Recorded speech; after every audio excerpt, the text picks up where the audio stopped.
हे बघा, हे शेताला डवरा सुरू आहे सध्या.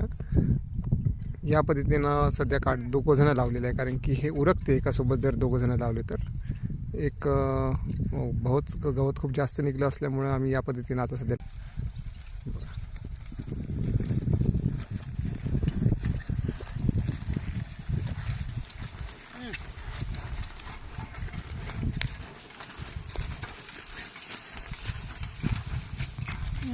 गवत जास्त असल्यामुळं एकदम काटा मिळून घेतला डवरा आम्ही.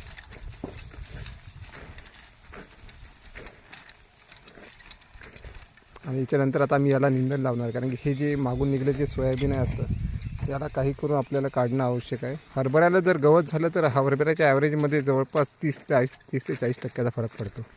त्यामुळे हरभरा हे स्वच्छ असायला पाहिजे, जमीन एकदम व्यवस्थित राहिली पाहिजे, तेव्हा कुठे हरभऱ्याला ॲव्हरेज आपण आणू शकतो. नाही